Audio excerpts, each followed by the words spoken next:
Et bonjour à tous et bienvenue sur la chaîne d'Odan Lorcana. J'espère que vous allez bien, moi ça va extrêmement bien, d'autant plus que le premier challenge Lorcana approche à grands pas. Et pour l'occasion, je me suis dit pourquoi ne pas faire une série de vidéos pour préparer au mieux ce tournoi. Et en y réfléchissant un peu, j'ai décidé de découper cette vidéo en deux parties. La première que vous avez sous vos yeux ébahis maintenant même, qui s'intéresse tout du moins à la méta, à comment bien la comprendre, et une deuxième partie qui sortira la semaine prochaine et qui elle tentera de vous aiguiller au mieux pour répondre à l'épineuse question qu'est-ce que je joue à Lille. Bref, avant de passer à la vidéo, je vous rappelle que vous pouvez d'ores et déjà liker, commenter et partager la vidéo, voire vous abonner à la chaîne, surtout si la deuxième partie vous intéresse. Merci à tous ceux qui le font, vous êtes de plus en plus nombreux et ça me fait extrêmement plaisir. Merci encore. Dans la description, vous trouverez mes réseaux sociaux pour ceux qui veulent me suivre aussi sur Instagram, et il devrait s'y passer quelques petites choses d'intéressantes, tout du moins des petites choses intéressantes qui me concerne en tout cas. N'hésitez pas à m'y rejoindre dessus également. On passe immédiatement à le cœur du sujet, comment bien comprendre la méta. Mais avant, qu'est-ce que ça veut dire exactement? Qu'est-ce que j'entends par là? Eh bien, c'est essayer de comprendre comment s'articule la méta du 7-3 de Lorcana, et plutôt que de faire une énumération des différents decks qui la composent, qu'on connaît globalement tous, j'ai décidé de prendre un peu de recul, de dézoomer un petit peu et d'essayer de voir s'il y avait des points communs entre ces decks là. Et en faisant ça, en fait, je me suis rendu compte, enfin vous le savez aussi, il y a 6 couleurs à Lorcana, et je me suis rendu compte que certaines couleurs étaient quand même plus représentées dans les decks, avaient tout du moins une plus belle part du lion, si je puis dire.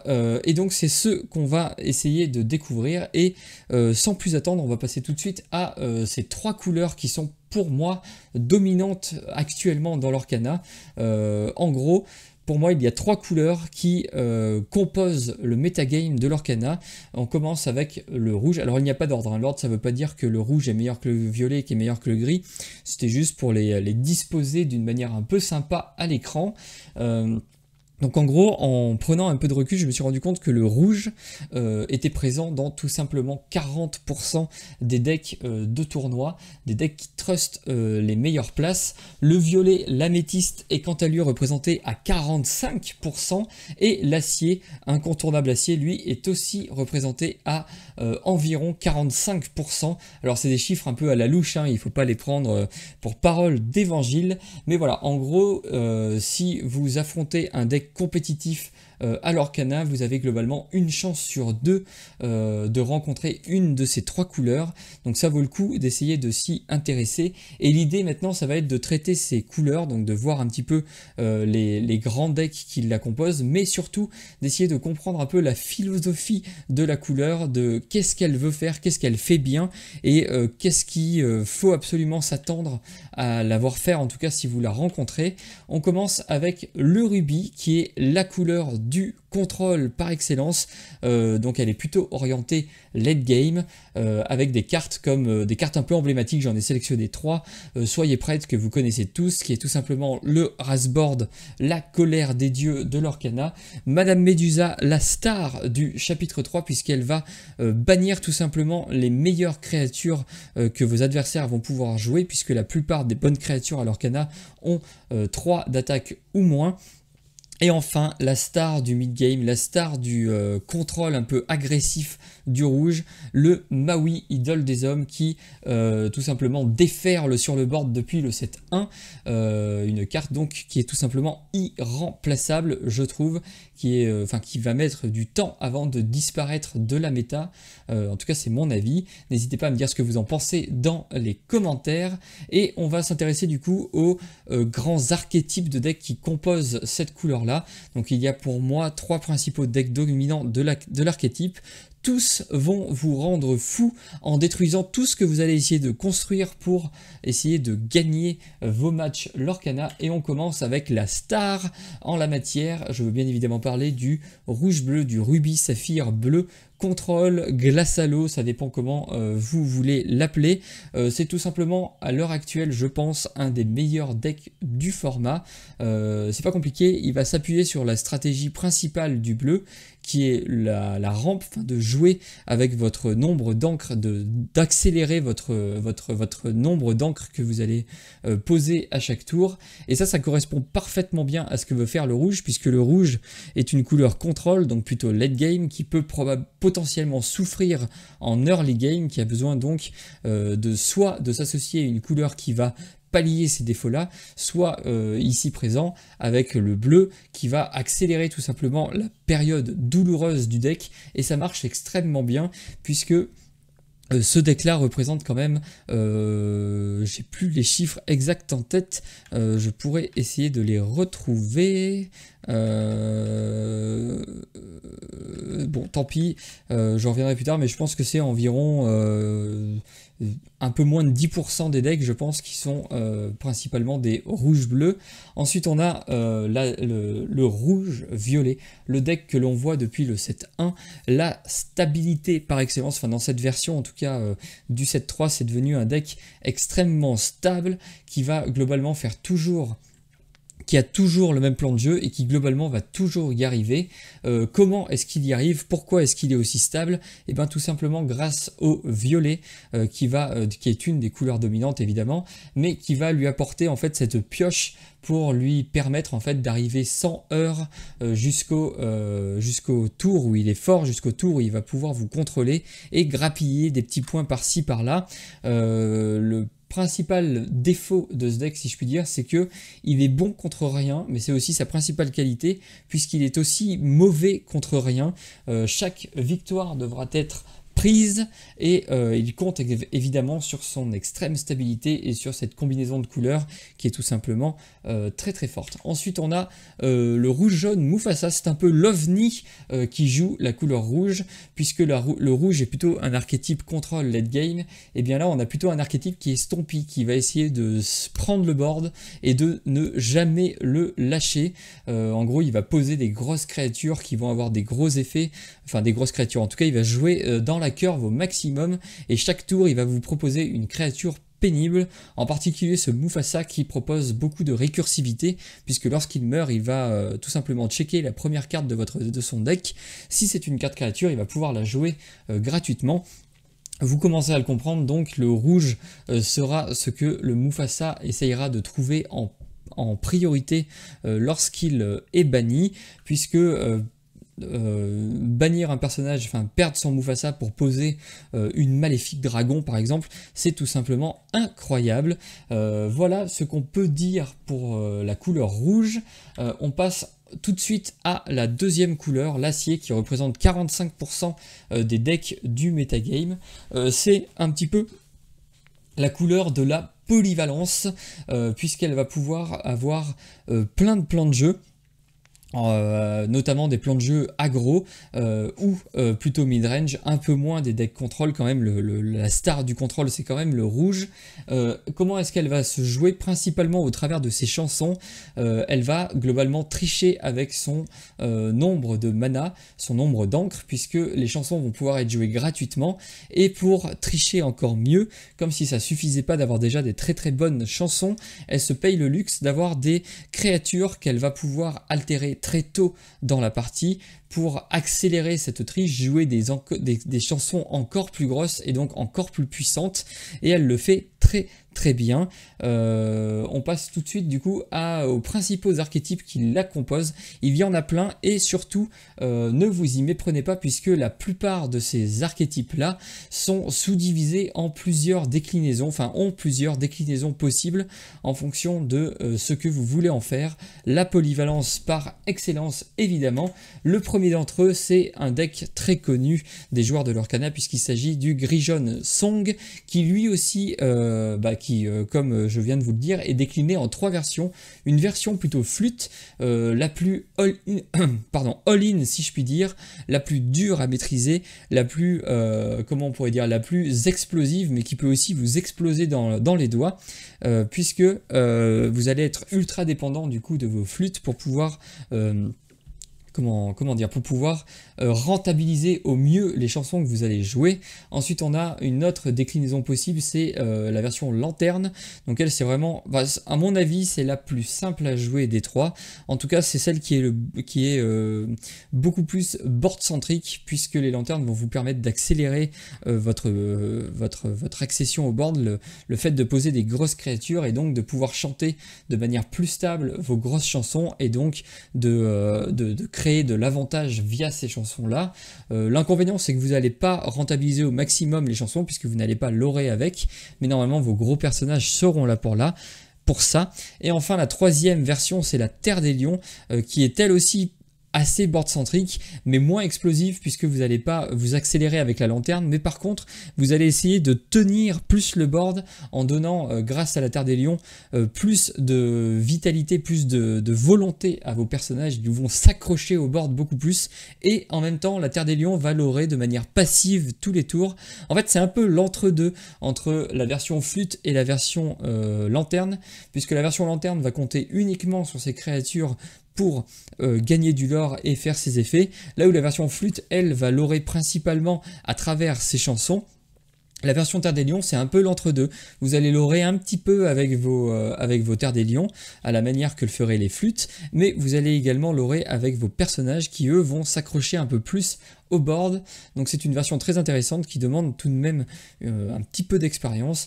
Globalement, je pense que tous les decks à base de gris, vu qu'il y a cette polyvalence dans la couleur, je pense que globalement les decks gris vont vous demander un petit peu plus de maîtrise, un petit peu plus d'entraînement que certaines autres couleurs. On passe au deuxième archétype qui compose cette couleur-là, qui prédomine avec le gris, c'est évidemment le gris bleu. Lui par contre, il n'y a qu'une seule version jouable, enfin il y a quelques petites variations dans la version, mais il n'y a pas d'archétype vraiment à part, enfin qui se sépare dans cette version bleu-gris.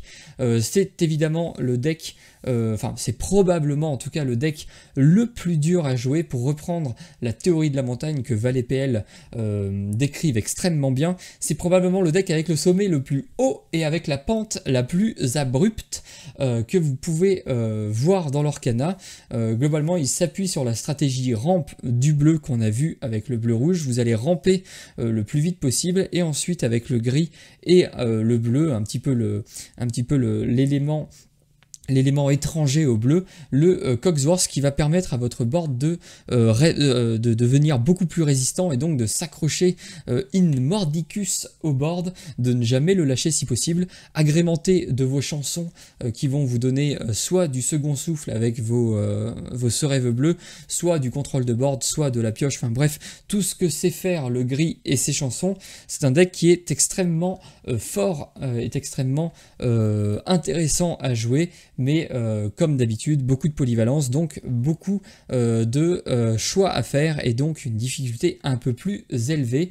On enchaîne avec le troisième archétype du gris, le gris vert, principalement discard. Lui aussi, il y a 3 versions, d'où cette polyvalence accrue que donne accès le gris. La première, une version Prince Jean, donc j'ai illustré avec l'image, une version aggro, oui aggro, donc pas du tout mid-range. Vous allez essayer de gagner vite le board, enfin tout du moins au début de ce qu'on appelle la phase mid-range, en essayant de faire défausser un maximum de cartes à votre adversaire et d'en tirer un maximum d'avantages en piochant notamment avec le Prince Jean. Si vous y arrivez, globalement, c'est globalement gagné. Alors attention, c'est un deck qui est quand même un peu plus complexe à jouer que ce qui n'y paraît au premier abord.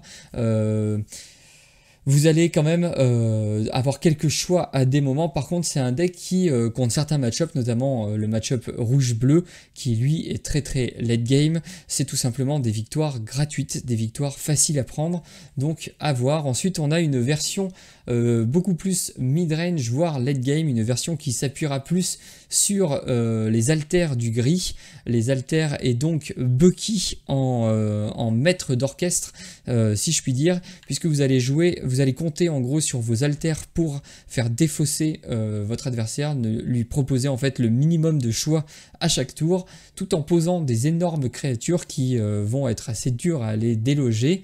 C'est assez plaisant à jouer, c'est aussi très très efficace évidemment. Et enfin on a une version un peu plus combo, un peu plus étrange si je puis dire, une version meule qui est elle aussi très très forte, puisque vous allez non pas trop vous baser sur le plan de jeu discard un petit peu peut-être, mais vous allez surtout tenter de jouer encore et encore ce rêve bleu, notamment avec les Lady Tremaine et les Ça recommence. Mais est-ce que c'est un bon choix pour l'île, étant donné que la meule ça veut dire quand même faire passer toutes les cartes de votre adversaire dans sa main ou dans sa défausse. Ça peut globalement prendre du temps pour un tournoi en BO2. Je suis pas sûr que ce soit le meilleur des choix, mais il a le mérite d'exister et d'être quand même assez viable. Et enfin, le dernier archétype du gris, le gris-violet, qui lui a deux déclinaisons possibles. La déclinaison combo avec Jafar, où vous allez tenter de gagner, de voler la game très très vite, enfin très très vite. En tout cas, dès que ce Jafar arrive sur le board en alter, vous allez pouvoir chanter ce rêve bleu et faire des pics astronomiques de l'or, gagner la partie en général très très vite lorsque Jafar n'est pas géré. C'est évidemment un deck qui souffre horriblement des decks plutôt contrôle, enfin des decks qui vont pouvoir détruire vos créatures, notamment tout ce qui est à base de gris. Donc ça peut être intéressant à jouer, ça peut être dur à jouer, en tout cas il faut le maîtriser, ça c'est sûr. Et il y a une deuxième version du vert gris qui elle est beaucoup plus, du violet gris pardon, qui elle est beaucoup plus stable, puisqu'elle se base sur le violet, une deuxième couleur qui est très forte. La version Boons classique où vous allez gagner globalement en grappillant des points, en prenant l'avantage petit à petit au cours de la partie par rapport à votre adversaire, en vous appuyant sur les chansons extrêmement fortes du gris et la stabilité du violet. Bref, un archétype qui, à mon avis, mérite qu'on s'y attarde beaucoup plus que ce qu'il a été mis en lumière jusqu'à présent, et je pense que cela pourrait être une des surprises de l'île. Enfin, on enchaîne avec la dernière couleur, l'améthyste, qui représente 45% des decks que vous allez pouvoir, qui est présente en tout cas dans 45% des decks globalement que vous allez rencontrer à l'île.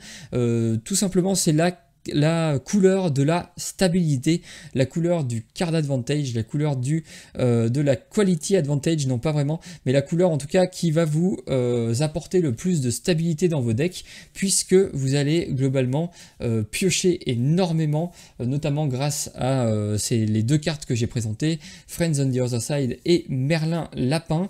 Vous allez aussi pouvoir profiter du Boons, une mécanique qui consiste à poser une carte puis la remonter dans votre main pour la rejouer. Donc en gros vous allez abuser de cartes qui ont des effets lorsqu'elles sont posées, notamment les Merlins, via l'intermédiaire des Madame Mime, que ce soit renard ou serpent.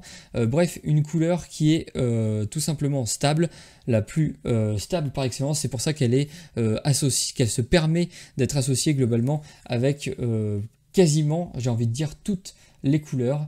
J'essaye de réfléchir vite. Il n'y a que le... Non, elle est présente avec tous les decks. Elle propose en tout cas des archétypes stables et viables avec toutes les couleurs de l'Orcana. C'est la seule couleur qui le fait. Évidemment, là je vais vous présenter que les trois couleurs qui n'ont pas été associées encore au violet. Bon, il y en a deux qui sont quand même un peu en deçà. Enfin, surtout un, le violet bleu, je n'ai pas assez joué pour en parler plus. On passe tout de suite au vert violet, qui est un deck aussi magnifique que dur à jouer. C'est clairement moi l'association de couleurs qui me fait le plus vibrer, mais qui est extrêmement dur à jouer. Pourquoi elle est dure à jouer? Même si elle est stable, globalement le vert va vous proposer des plans de jeu un petit peu discard, ou des plans de jeu pour remonter les cartes en main de votre adversaire. C'est un peu un deck combo tempo, où vous allez essayer de faire comboter les cartes que vous allez piocher avec votre violet au mieux pour remporter la victoire. Ce que j'ai entendu dans pas mal de vidéos, c'est le deck qui se rapproche le plus d'un deck Magic dans sa mécanique. Donc si vous êtes des anciens joueurs de Magic, n'hésitez pas, ce deck est probablement fait pour vous. Si vous débutez dans l'univers des TCG, je vous conseille de vous entraîner énormément ou de passer à des versions, enfin, ou de tout simplement ne pas jouer ce deck là qui est quand même assez complexe à jouer. L'autre archétype, c'est probablement l'archétype le moins bon, mais qui pourrait surprendre à Lille, c'est le deck aggro du format, le violet jaune aggro. On pourrait aussi parler du rouge vert insaisissable, mais voilà, il ne correspondait pas aux couleurs, donc je ne l'ai pas mis, mais on ne l'oublie pas, puisqu'il est quand même assez intéressant à jouer. Donc ce deck là, c'est très simple, hein, et il vous propose tout simplement de poser des créatures à petits coups qui vont leurrer un maximum, tout en essayant de ralentir un petit peu l'adversaire avec vos Kida pour essayer de l'empêcher de venir trade votre board. Globalement, il est pareil, tout comme tous les decks violets, je vais pas me répéter à chaque fois, mais il est plutôt stable et ça peut être une bonne surprise en tout cas pour Lille, puisque c'est un deck qui va gagner très tôt, qui va pas trop laisser le temps à votre adversaire de s'installer, de mettre en place son plan de jeu. Votre adversaire va être sans cesse sous pression, va être sans cesse obligé de réagir, et globalement si il n'y arrive pas, vous allez gagner très très vite. Par contre, s'il y arrive, là c'est un peu l'enfer du fun, puisque le temps que lui gagne la partie, vous allez tout simplement souffrir à poser vos petites créatures qui elles vont se faire éclater tour par tour. Bref, un deck plutôt pour les gens qui veulent quelque chose d'assez explosif et qui maîtrisent ce genre d'archétype, parce que les archétypes aggro, quoi qu'on en dise, c'est pas juste bête et méchant où on dégueule sa main sur le board et on voit ce que ça fait. Non, il faut quand même pas mal de réflexion, et c'est même, je dirais que c'est même plus... Enfin, en tout cas pour moi, c'est plus stressant à jouer, puisque vous allez non pas être dans la réaction, mais vous allez plutôt être proactif. C'est vous qui allez déclencher des choses chez l'adversaire, c'est vous qui allez essayer de vous mettre dans les meilleures conditions pour embêter votre adversaire. Et c'est là en fait où c'est beaucoup plus dur qu'un deck plutôt contrôle qui lui va réagir tout simplement. Et si vous faites rien, tant mieux, lui il se rapproche du moment où il est très fort. Lui en fait, vous allez sans cesse avoir une horloge au-dessus de la tête qui vous dit à chaque tour qui passe, vous vous rapprochez plus de la défaite, puisque plus les temps passent, plus ce deck là est faible. Donc en gros c'est assez stressant à jouer. Peut-être que certains trouvent ça assez excitant à jouer. Bref, c'est une option viable, même si pour moi elle est un peu en deçà des autres. C'est une option viable pour Lille, et je pense qu'il faut compter dessus, d'autant plus qu'elle a quand même, il y a quand même une version un peu étrange, je vous l'accorde, qui a performé il n'y a pas longtemps dans un tournoi à 300 personnes en BO2. Donc ça peut valoir le coup de se pencher sur cette association de couleurs. Et enfin, la dernière association de couleurs, c'est l'association de couleurs qu'on n'attendait plus, puisqu'elle avait tout simplement jamais été présente au set 1, très très peu au set 2 et un tout petit peu plus au set 3. C'est la version Blurple, la version remontée acide, une version en fait qui n'a pas vraiment de plan de jeu défini, qui va globalement ramper un petit peu avec le bleu, enfin qui va essayer de ramper, qui va essayer de piocher beaucoup pour récupérer ces grosses créatures. En gros, vous allez piocher, grappiller des points et voir un petit peu tout ce que le jeu peut vous proposer avec la main que vous allez glaner ça et là. C'est un archétype donc j'ai pas trop joué, qui m'intéresse, j'ai envie de dire pas trop pour Lille, puisque puisque un peu à part quand même, je trouve, des autres decks. Enfin, tout du moins, on n'a pas beaucoup de recul sur ce deck là. Est-ce qu'il est fort ou est-ce qu'il est surprenant? Est-ce que si on s'y attend, est-ce qu'il est facilement contrable? Je ne saurais pas trop vous dire.